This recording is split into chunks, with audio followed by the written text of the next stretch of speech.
Wa asyhadu anna Muhammad abduhu wa rasuluhu ba'da. Allahumma shalli wa sallim wa barik ala sayyidina Muhammadin wa ala alihi wa ashabihi ajma'in, amma ba'du. Fa ya ayyuhal muslimun ittaqullaha haqqa tuqatih wa la tamutunna illa wa antum muslimun. Wa qala Allahu ta'ala fil Qur'anil Karim, a'udzu billahi minasy syaithanir rajim. Innallaha yuhibbut tawwabin wa yuhibbul mutatahhirin. Ana Nabiyya sallallahu alaihi wasallam qala lis-shaim farhatun 'indal futur wa farhatun 'inda liqa'i rabbi. Bapak Ibu, saudara hadirin rahimakumullah. Khutbah adalah rangkaian rukun dari sholat Idul Fitri pada hari ini. Maka khutbah jangan sampai kita tinggalkan. Ketika khutbah itu berlangsung, tunggulah sampai selesai. Jikalau belum selesai khutbah yang disampaikan kita sudah meninggalkan arena sholat Id, maka tidak sahlah sholat Id yang kita kerjakan, karena rukunnya tidak selesai kita kerjakan. Oleh karena itu, Bapak Ibu saudara hadirin sekalian, senang gak senang, enak gak enak, namanya rukun harus kita kerjakan sampai selesai. Harus kita tunggu sampai selesai. Mudah-mudahan sholat Id kita pada hari ini diterima oleh Allah Subhanahu wa Ta'ala, menjadi bekal buat kita meraih kebahagiaan hidup di dunia terutama di akhirat. Allahu Akbar, Allahu Akbar, Allahu Akbar. Pada sholat Id hari ini kita merenung sejenak. Allah sudah jelaskan dalam Al-Quran, Allah jelaskan wa ma khalaqtul jinna wal insa illa liya'budun. Tidak akan kuciptakan jin dan manusia kecuali untuk beribadah kepadaku. Kita ini apapun bentuk kita, bagaimanapun status sosial kita, kita semua sama, yaitu kita produknya Allah Subhanahu wa Ta'ala. Allah lah yang menciptakan kita, lalu Allah pula yang membuat aturan yang harus kita kerjakan. Allah sudah jelaskan 11 bulan engkau mengarungi hidup. Kadang kau depankan emosional daripada logika, kadang-kadang kau depankan nafsu daripada akalmu. Kadang kau hidup 11 bulan mengambil yang bukan hakmu. Kau menzolimin orang, yang batil kau langgar. Apa yang Allah perintahkan kau tinggalkan, dan yang Allah larang kau terjang. 11 bulan kau mengarungi hidup seperti itu. Ibadah tidak kenal ibadah. Mana yang haram tahu haram, tapi tetap diterjang. 11 bulan mengarungi itu. Lalu dalam 1 tahun ada 12 bulan. Allah kasih, Allah sediakan 1 bulan. Bulan itu penuh maghfirah, bulan itu penuh pengampunan, bulan itu penuh rahmat, dan di dalam bulan itu pula kita dibebaskan dari siksa api neraka. Di bulan itu amalan dilipat gandakan pahalanya. Hari-hari biasa sedekah dengan hari di bulan itu sedekah tentu beda nilai pahalanya di hadapan Allah. Bulan yang dimaksud itu adalah bulan Ramadan adanya. 11 bulan kita mengarungi hidup, menerjang yang batil, meninggalkan yang hak, mengabaikan larangan, lalu meninggalkan yang diperintah. Lalu Allah kasih 11 bulan untuk puasa, namanya puasa Ramadan. Allah gak macam-macam minta dari puasa Ramadan itu. Allah hanya mengharap la'allakum tattaqun. Dengan puasa Ramadan itu semoga engkau kembali bertakwa kepada Allah. Yang batil kau lakukan, yang zalim kau praktekkan, masuk bulan Ramadan, puasa kau, sehingga kita bisa mengendalikan diri menjadi hamba yang kembali takwa kepada Allah. Allah kasih kesempatan untuk kita beribadah di bulan Ramadan. Maka bersyukur kita di bulan Ramadan yang berjuang sampai selesai Ramadan. Lapar haus kita rasakan di bulan Ramadan karena kita sadar bahwa ini kewajiban yang mengangkat derajat kita di hadapan Allah, agar kembali kesadaran kita takwa kepada Allah, takut kepada Allah, takut siksa Allah, rindu kepada surga-Nya Allah, rindu kepada ampunan Allah, rindu kepada rahmat dan kasih sayang Allah, dan ngeri kita. Makanya kita memohon kepada Allah agar dijauhkan dari siksa api neraka. Berjuang kita puasa 1 bulan penuh. Tapi kadang ada orang yang gak puasa ngomongnya enak, gak terasa ya lebaran tinggal sebulan lagi, gak terasa katanya. Padahal dia puasa pun enggak, merokok tiap hari di depan umum, tapi enak-enaknya di depan orang yang mati-matian puasa dia ngomong gak terasa lebaran seminggu lagi. Orang sudah ngumpet nanggung puasa, datang dia gak puasa, enaknya ngomong puasa tinggal 1 minggu lagi. Ada orang kita temukan semacam ini. Allah sudah kasih kesempatan di bulan Ramadan. Lihat orang yang gak bisa puasa di bulan Ramadan karena sakit, kata Allah gak apa-apa. Gak apa-apa kau puasa, gak puasa karena sakit, tinggalkan, gak apa-apa, silakan berbuka. Bagaimana solusinya? Entah ganti setelah selesai Ramadan. Masuk Syawal, 1 Ramadan, 1 Syawal gak boleh puasa. 2 Syawal masih keterlaluan lah kalau puasa. Masuk 3 Syawal masih banyak jiran tetangga. 4 Syawal sudah bisa mengkodok puasa. Kodok. Boleh gak puasa bulan Ramadan? Kenapa? Lagi safar, perjalanan jauh, lebih dari 80 kilo. Silakan gak puasa kalau engkau gak sanggup melakukan perjalanan. Lalu apalagi yang boleh gak puasa? Sudah tua, udah sepuh, udah uzur, udah gak bisa lagi, fisiknya udah lemah, berdiri aja udah ngewel kakinya, gak bisa lagi puasa. Boleh gak puasa? Mengganti gak bayar fidyah, ngasih makan kenyang orang fakir miskin 1 orang 1 hari puasa yang ditinggalkan. Gak ada free, gak ada gratis. Bagaimana kalau orang sehat, kuat, bisa dia puasa tapi gak puasa? Sengaja dia gak puasa. Kata Nabi, man aqara yauman minar Ramadan, barang siapa sengaja tidak puasa 1 hari saja, 1 hari dia tidak puasa di bulan Ramadan, sengaja, memang sengaja gak puasa, mampu dia, sanggup dia, kuat, tapi gak puasa 1 hari saja, la abdi ina sommat dahrakullah, maka dosanya tak akan tertembus dia walaupun dia 1 tahun puasa berturut-turut. Bayangin ini, kata Nabi, orang yang meninggalkan puasa bulan Ramadan 1 hari saja, dengan sengaja kuat dia mampu, tapi tak mau dia puasa 1 tahun dia puasa berturut-turut, tak akan bisa membayar atau mengganti dosa 1 hari puasa Ramadan yang dia tinggalkan. Lalu bisakah orang yang semacam ini di Syawal ini dia ketawa-ketawa?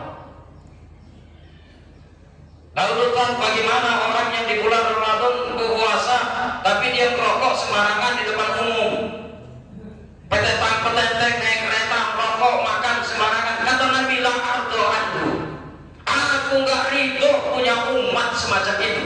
Wa huwa adu syahrul Ramadan, dia adalah musuhnya bulan Ramadan. Nabi yang ngomong gitu, la ardo anhu, aku gak ridho punya umat kayak gini.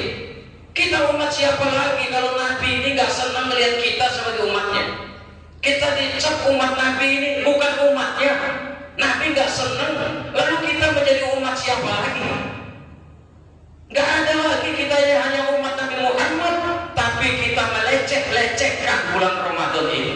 Agama lain begitu sungkan, begitu segan dan takut di bulan Ramadan itu, sehingga tidak bisa mereka sembarangan bertindak, tidak bisa mereka makan sembarangan, menghargai umat Islam, tetapi mengapa Muslim itu sendiri tidak mau menghargai Ramadan? Bahkan dia Islam, tapi dia menginjak-injak bulan Ramadan itu sendiri, yang bulan Ramadan itu adalah penuh maghfirah, penuh berkah dan ampunan dari Allah Subhanahu wa Ta'ala. Bagaimana kita hidup begini terus?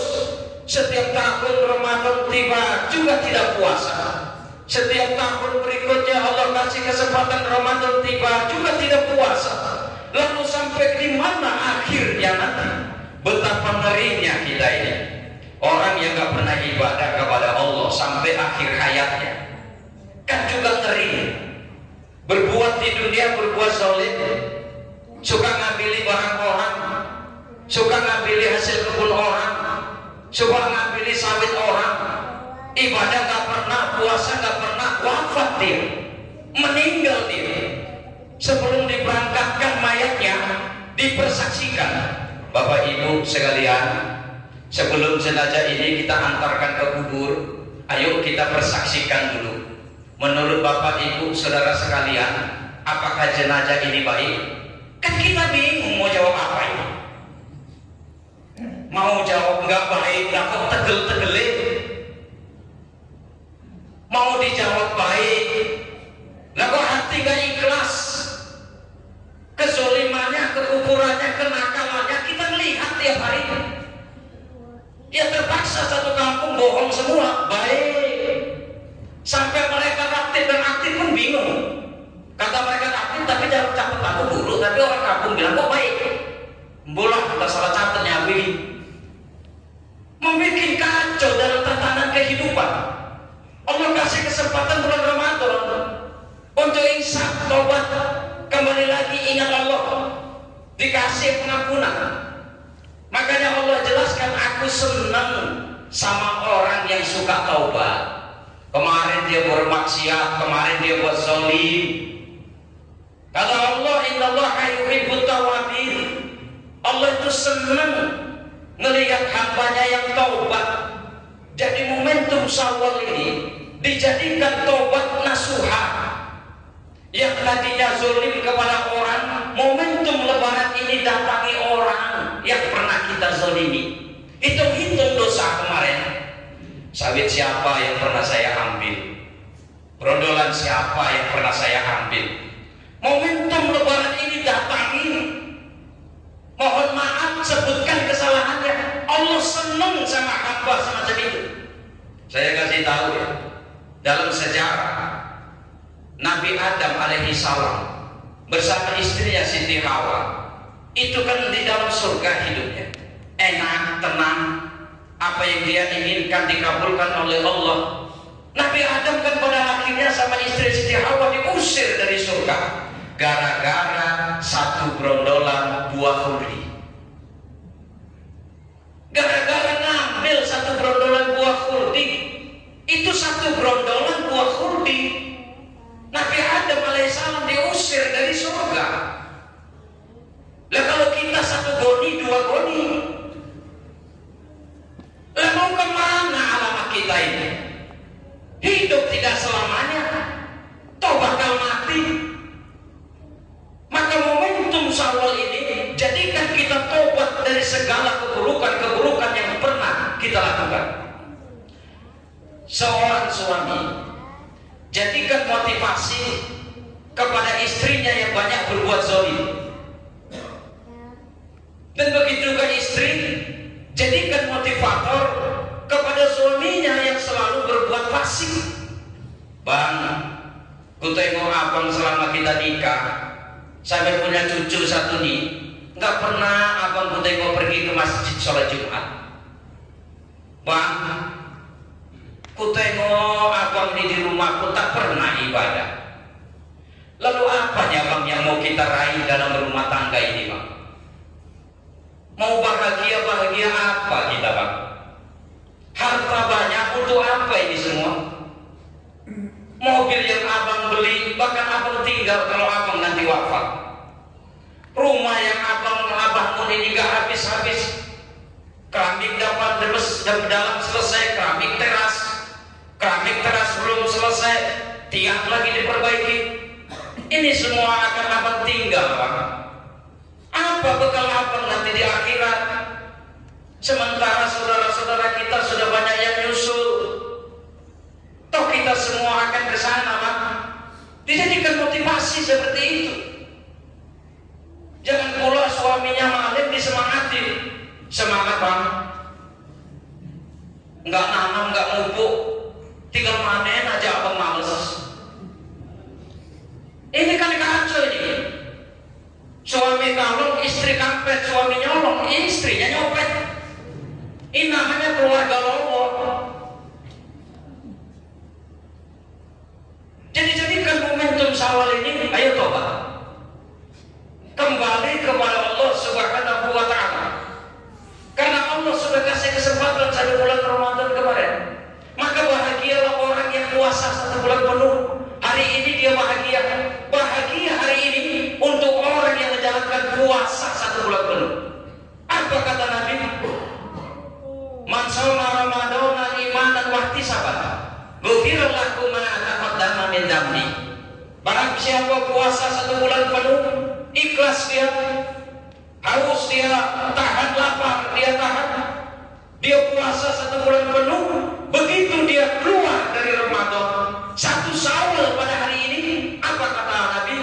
Ma taqaddama min dhanbi, dosanya sudah dihapus oleh Allah. Kalau yang kemarin-kemarin ada 11 bulan dia punya dosa, dihapus oleh Allah. Apa dosanya itu? Ya mungkin ada sholatnya yang kadang-kadang tertinggal, asal lagi sibuk, ya tertinggal. Manusia kan begitu. Manusia itu imannya yazid wa yanqus. Manusia itu amalnya kayak air laut. Kadang waktu naik, tekun bener. Sholat Jumat jam 12:30, jam 9 udah berangkat ke masjid. Dikir di dalam lama-lama, imannya lagi naik. Tapi suatu saat nanti yanqus, surut imannya. Sampai nampak kerikil-kerikil di pantai itu. Ya, udah aja terima aja Allahu Akbar, Allahu Akbar. Kata istri, Bang, udah aja, belum qomat, Dik. Bang, udah qomat, imamnya belum takbir. Begitu. Itu manusia. Manusia begitu. Makanya Allah ciptakan 3 makhluk yang terkenal di permukaan bumi ini. Ada manusia, ada hewan, ada malaikat. Untuk jadi perbandingan, malaikat itu nggak diberi nafsu, dia diberi akal. Makanya kerjanya ibadah saja. Kalau diberi sujud, suruh sujud, sujud. Suruh doa, doa tuh malaikat nggak pernah salah malaikat. Makanya malaikat nggak selera jabatan-jabatan. Kalau sempat malaikat punya nafsu, kita yang repot. Bagaimana kalau malaikat mau kemarin calon bupati? Kan pening kita. Ya cukup buat baliho saya, malaikat mau calon bupati, pilihlah saya. Barang siapa tidak memilih saya, akan saya cabut bupatinya. Kalau nggak lawannya kota kosong semuanya. Tapi untung dia nggak punya nafsu, dia nggak selera bangun rumah, dia nggak selera beli mobil, karena dia nggak punya nafsu. Kerjanya ibadah saja, nggak ada istimewanya orang dia nggak punya nafsu. Lalu binatang dikasih nafsu, tapi nggak dikasih akal. Makanya binatang salah terus, nggak pakai celana pun dia nggak malu, kawin tanpa nikah pun dia nggak malu, makan tanaman orang pun dia merasa bersalah, BAP di jalanan pun dia santai saja. Tuh binatang diberi dia nafsu, tapi nggak punya akal. Kalau sampai binatang dikasih akal nggak dikasih nafsu, percuma kita ternak lembu, nggak berkembang biak. Nah manusia dikasih nafsu, dikasih akal.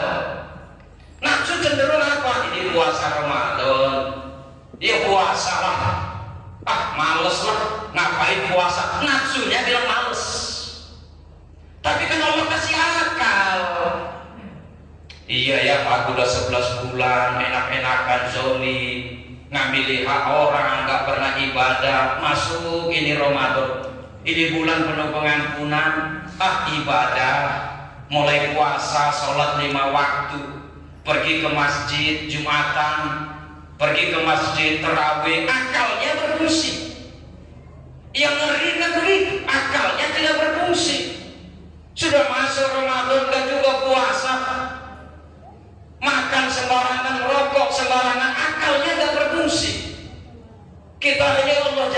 manusia agar kita beda dengan makhluk yang dua tadi. Makanya Allah sediakan surga bukan untuk orang yang tidak punya dosa.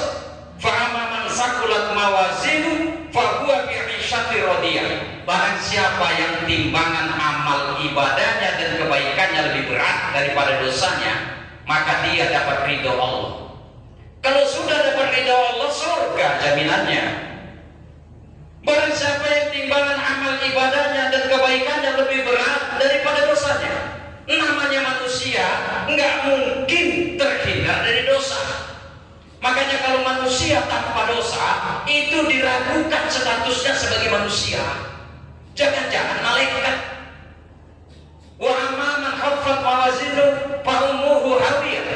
Dan barang siapa yang timbangan dosanya lebih berat daripada amal ibadah dan amal kebaikannya, dia masuk neraka hawiyah. Jangan dikira pecinya panjang, sorbannya tebal, rajin ke masjid sudah Pak jamin masuk surga. Allah jelaskan entar ketentuan di padang mahsyar. Ternyata timbangan dosa lebih berat daripada amal ibadah. Masuk neraka hawiyah yang apinya besar dan sangat panas menyala. Itulah neraka hawiyah. Jadi Allah jangan jadikan manusia ini ya manusia. Allah sediakan surga bukan untuk orang yang punya dosa. Punya dosa manusia, tapi tobat, jangan terus-menerus bergelimang dalam dosa. 11 tahun ke depan kita akan mengarungi hidup ini. Makanya sahabat di akhir Ramadan banyak menangis, Pak. Menangis sejadi-jadinya. Kenapa menangis? Karena sahabat merasa kurang, merasa maksimal ibadah di bulan Ramadan itu. Begitu akhir Ramadan, menangis sahabat sejadi-jadinya. Kenapa? Belum tentu tahun depan ketemu lagi Ramadan yang penuh mulia. Bapak Ibu sekalian yang dimuliakan Allah Subhanahu wa Ta'ala, kita jadikanlah momentum Syawal ini untuk fastabiqul khairat, berlomba-lomba dalam kebaikan. Yang kemarin-kemarin belum pernah sholat, ayo taubatlah. Seburuk-buruknya apa? Sholatlah. Sebrengsek-brengseknya apa kita? Sholatlah lima waktu. Mana tahu nanti di padang mahsyar ada syafaat buat kita, sehingga Allah mengampuni segala dosa-dosa kita. Karena ada sinyal dengan sholat itu, pengampunan itu. Mulai sekarang kita kerjakan dulu 5 waktu. Momentum 5 waktu ini. Jangan merayakan Syawal dengan euforia, dengan hura-hura, pergi ke sana, pergi ke sini. Kenapa? Silaturahmi. Silaturahmi ke mana? Ke tetangga, ada tolak saudara-saudara. Mumpung lebaran, silaturahmi. Begitu waktu tiba sholat, silaturahmi sama Allah diabaikan. Jalan sanggup sampai menempuh perjalanan 1 hari 1 malam. Perjalanan 12 jam, naik kereta, berdebu, jalan berlubang, sanggup. Tapi begitu waktu sholat tiba, nggak sanggup dia pergi ke masjid yang dari rumahnya hanya 10 atau 20 menit. Di mana letak akal kita sebagai hamba Allah yang paling sempurna ini? Maka jadikanlah momentum Syawal ini bertaubat kepada Allah Subhanahu wa Ta'ala. Nabi Shallallahu Alaihi Wasallam bersabda, orang yang benar-benar puasa di bulan Ramadan, lisa'il marhatan, orang yang puasa di bulan Ramadan kemarin itu dapat 2 kebahagiaan. Pertama, farhatun indal futur, dia senang dan bahagia karena siang sudah boleh makan lagi. Kemarin puasa kita memang benar-benar ngempet, nahan, pingin es tebu kita tahan, pingin rokok udah kecut mulut ini, teman mameri depan asem bener, kita tahan. Tapi hari ini kebahagiaan itu diperoleh karena siang sudah boleh makan lagi. Yang kedua kata Nabi, farhatun inda liqa'i rabbi, kebahagiaan orang yang puasa di bulan Ramadan itu nanti di padang mahsyar ketemu sama Allah, membawa pahala-pahala puasanya. Ya Allah ya Rabb, inilah pahala puasaku. Itu 2 itu kata Nabi. kesenangan orang yang berpuasa. Lalu di bulan Syawal itu terlihat semakin meningkatlah ketakwaannya. Kemarin sebelum masuk Ramadan gak pernah ibadah, begitu masuk Syawal gak juga ibadah. Lah apa perubahannya? Ciri makhluk hidup itu berubah. Kita tanam pohon sawit, terlihat pohon sawit itu hidup, dia semakin besar, semakin tumbuh. Kalau gak ada pertumbuhannya berarti mati. Dari tahun ke tahun kita begitu saja. Fasik ya tetap fasik, zolim ya tetap zolim. Berarti kita tidak hidup. Apa yang tidak hidup? Imannya sudah mati. Berarti imannya sudah mati. Kalau iman sudah mati, ini yang kita berikan. Hidayah sulit akan datang kepada kita karena iman sudah mati. Karena itu sekali lagi momentum Syawal ini jadikanlah untuk bertobat kepada Allah Subhanahu wa taala. Kerusakan-kerusakan, dosa-dosa yang dikerjakan di bulan Ramadan kemarin jangan terulang. Seandainya Allah memberikan panjang umur, tahun depan ketemu lagi dengan Ramadan. Kita akan betapa ngeri pada hari ini. Seharusnya kita bahagia menjelang sholat Id. Kita diberikan kabar bahwa saudara kita meninggal hari ini. Kan itu bisa menimpa kita semua. Kapan dan di mana pun itu hak Allah. Jadi Bapak Ibu sekalian, saya termasuk bangga terhadap kampung ini. Banyak amal ibadah di sini. Beberapa kemarin saya juga hadir dalam menyantuni yatim piatu dengan nominal yang jutaan puluhan juta begitu terkumpul. Jadi kan luar biasa muslim yang ada di dusun ini.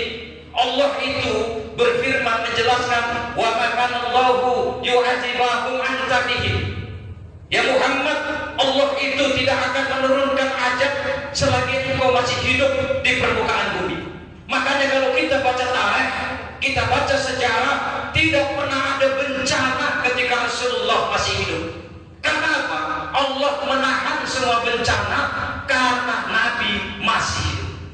Setelah Nabi wafat, apa kata Allah? Wa ma kana Allahu yu'adzibahum wa hum yastaghfirun. Allah tetap tidak akan menurunkan azab di suatu tempat selagi manusia di situ masih banyak yang istighfar. Masih banyak istighfar itu bagaimana? Banyak beramal soleh, peduli dengan anak yatim piatu, peduli dengan orang fakir miskin, maka dijauhkanlah tempat itu dari musibah-musibah. Allah yang menjamin itu. Makanya kita, Bapak Ibu sekalian, kalau ada datang orang ke rumah minta infak, tidak usah berpikir panjang Bapak Ibu sekalian. Pak, Bu, ini ada infak. Untuk apa? Untuk acara Maulid Nabi. Udah, gak usah gedumel. Kasih saja semampu Ibu.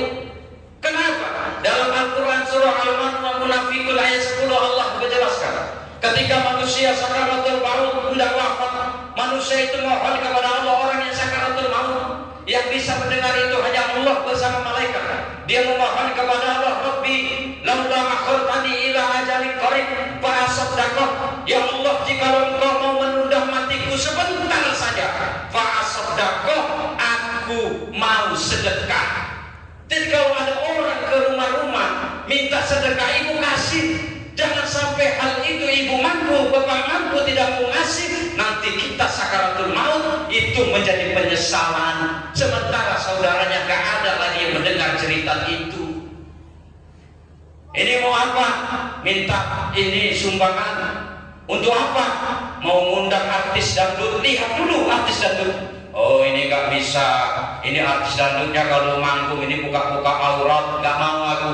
Tapi kalau Maulid Nabi Isra Mi'raj yang punya anak yatim piatu fakir miskin, datang ke tempatku. Tapi kalau mengundang artis ini seksi kali, nanti aku keikutan coprotan dosanya. Itu Ibu Bapak cerdas. Jangan mentang-mentang saya ngomong ini sedekah apa saja dikasih. Ini mengundang Ayu Ting Ting, kasih kalau Ustaz sedekah ini. Buka aurat, jangan, tegas juga dalam hak dan batin. Bapak Ibu hadirin sekalian yang dimuliakan Allah Subhanahu wa taala. Sebagai rangkaian akhir pada khutbah kali ini, orang-orang yang berpuasa penuh di bulan Ramadan bahagia hari ini. Makanya kalimat Idul Fitri itu ada dua makna. Sebagian ulama mengatakan Idul Fitri itu maknanya boleh lagi makan, futur, boleh lagi makan pada waktu siang. Yang kedua, Idul Fitri itu kembali suci. Diri kita ini kembali suci. 11 bulan kita banyak dosa kepada Allah. Lalu puasa 1 bulan penuh di bulan Ramadan, ghufirallahu ma taqaddama min dambi, diampuni oleh Allah segala dosa-dosanya, makanya kembali suci. Lalu di momentum Syawal ini itu dosa kepada Allah, dosa kepada sesama manusia itu belum diampuni sebelum minta maaf. Makanya momentum Syawal ini dijadikan silaturahim atau silaturahmi. Silaturahim, mengapa silaturahim? Itu kalimat dipakai untuk saudara-saudara, saudara sekandung, saudara seibu. Kalau bukan saudara seibu atau saudara darah, itu namanya silaturahmi. Tapi silaturahim bisa juga dipakai oleh semua orang, karena pada asalnya kita satu rahim, yaitu satu rahimnya dari Sayyidah Siti Hawa, istrinya Nabi Adam alaihi salam. Jadikan momen itu silaturahmi. Yang kedua, orang tuanya yang masih ada. Orang tua nih yang masih ada, anak yang orang tuanya masih begini, Bu. Kalau ibu punya menantu laki, ibu nih punya menantu laki, di bulan Syawal nih dia lebih mengutamakan mudik ke orang tuanya. Bersyukurlah ibu punya menantu yang berbakti kepada kedua orang tua. Jangan pula ibu ngedumel, iya bojomu iku wong tua wae sing diutamakan. Lah aku iki apa wong tua? Begitulah, karena surga anak ada di telapak kaki ibu. Surga ibu ada di telapak kaki suami. Surga suami ada di telapak kaki ibunya. Makanya gak ada dalil surga anak di telapak kaki bapak, gak ada. Surga anak di telapak kaki ibu. Momentum Syawal ini yang orang tuanya masih ada, keburulah datang bersimpuh di hadapannya. Yang kedua, bersyukurlah kalau orang tuanya pada hari Syawal ini masih ada. Semua orang magnet dalam rumah tangga itu orang tua. Kenapa kau nggak pulang kampung, Mang? Udah nggak aneh lagi semangat pulang kampung, orang tua udah nggak ada. Tapi kalau orang tuanya masih ada, dia semangat pulang kampung. Orang tuanya itu menjadi magnet kita berkumpul sanak saudara. Jadi yang orang tuanya masih ada bersimpuh begini. Dasarnya orang tua nih. Kalau kita dalam berusaha hidup ini punya masalah, 11 bulan kemarin kita punya masalah, jabatan kita punya masalah, ekonomi kita punya masalah, pekerjaan kita punya masalah, anak kita punya masalah, gak selesai-selesai, datangi emak kita. Datangi emak kita. Dia bersimpuh di hadapan emak. Mohon sama emak, aku punya masalah. Doakan emak. Doa emak itu manjur. Doa emak itu rahmat. Yang emaknya masih ada hari ini, utamakanlah. Istri dukung tuh suaminya. Bang, mudik ke emak abang. Makmu gimana? Gak ada kewajiban abang ke sana, cuma silaturahmi. Tapi emak abang, kewajiban abang bersimpuh. Sebelum abang kenal aku, emak abang sudah mengandungnya 9 bulan antara hidup dan mati. Abang kenal aku udah besar, aku pun kenal abang udah sukses, abang sudah punya mandiri. Tapi emak abang, bapak abang, itu yang membesarkan dan melahirkan abang. Surga abang ada di telapak kaki emak abang, bukan di telapak kaki emak. Kau deh, aku ini sudah diserahkan kepada abang waktu akad. Begitu ku nikahkan kau dengan anakku, berarti aku ini sudah diserahkan sama abang hidup dan mati, makan tak makan. Gak ada lagi tanggung jawab orang tuaku. Mudiklah bang ke tempat abang. Yang orang tuanya sudah gak ada, ini semua tinggal penyesalan. Bagaimana yang harus dilakukan orang tuanya gak ada? Kumpul ini adik-adik tolong, saudara-saudara kumpul ke rumah, ayo kita kumpul. Jangan hanya ketawa-ketawa, makan kue lebaran di rumah, kumpul. Apa yang kumpul? Baca Quran, tahlilan, baca doa, kirim Fatihah ke orang tua. Nanti di satu Syawal kumpul itu, abang, adik, kakak, saudara di rumah kumpul, jangan ketawa-ketawa melulu.